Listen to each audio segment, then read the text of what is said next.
इस पूजा की पद्धतियां बहुत है, अलग अलग समाज में, जनजातीय समाज में अलग है, और जो अभी कहा इन्होंने आदिवासी गैर आदिवासी, इसको अभी एक शब्द आया अभी जो स्पीच दे रहे थे, तो हम कहना चाहते हैं कि ये पर्व एक्चुअली आया ही है गैर आदिवासियों से। इनको पद्मश्री डॉक्टर रामदयाल मुंडा ने अपनी पुस्तक में भी जो शोध विषय है उसमें लिखा भी है कि यह जो है यह पर्व आदिवासियों में दीपकों से आया हुआ पर्व, ये आदिवासियों का पर्व नहीं है, ऐसा उन्होंने लिखा है और अपनी पुस्तक में उन्होंने स्थान दिया है। यह पर्व हम लोग भादव एकादशी को मनाते हैं। इसको बहुत सारी जैसे बाली उठाना है ना, बाली उठाने के बाद उसमें एक होता है जावा जगाना, जावा बेड़ा, जिसमें जो अंकुरित अनाज होते हैं, जो हम लोग क्या कहते हैं उसको, जैसे चना हो गया, गेहूं हो गया, धान हो गया, जौ हो गया, ये सब जितने भी चीजें हैं सबको उसमें देके उसकी जो अंकुर होती है उसको जावा जगाना, जिसमें हल्दी का पानी जो है छिड़का जाता है। अलग अलग समाज में अलग अलग तरह से उसको किया जाता है, जावा जगा, जावा बेड़ा। फिर उसके बाद वो 3 दिन, 9 दिन और 7 दिन बेजोड़ दिनों में वो उठाया जाता है। ऐसी पद्धति है ना, जोड़ा दिन में उठाते हैं। और कर्मा पर्व एक्चुअली शस्य उत्सव है। यह हमारे जो खेती बाड़ी करने वाले किसान लोगों से जुड़ा हुआ पर्व है।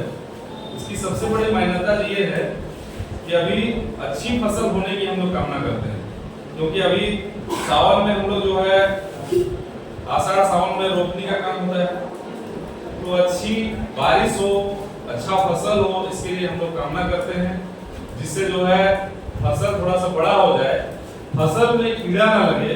इसके लिए प्रत्येक खेतों में देखेंगे आप करम की डाली गाड़ी जाती है, क्योंकि इसका जो डाली में जो केमिकल है वो जो है कीटाणुनाशक होता है, उसके जो हवा है वो कीटाणुनाशक होते हैं, जिसके कारण जो है उस खेत में जो डाली गाड़ दिए देखेंगे पतंगा भी नहीं आता है, किसी प्रकार का कीड़ा भी नहीं लगता है।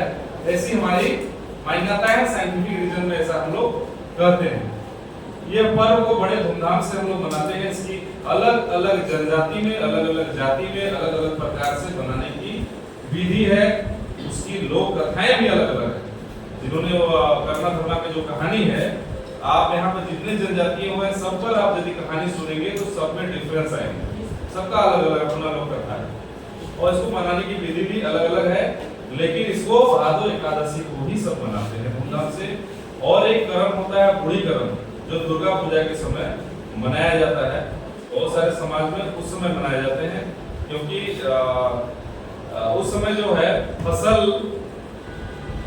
थोड़ा पकने की प्रक्रिया में आता है ना। तो कुछ समाज में कहने का मतलब है कि अच्छा हमारे फसल अच्छी हो, अच्छे से उसमें दाना आए, इसके लिए भी लोग करते हैं, है ना।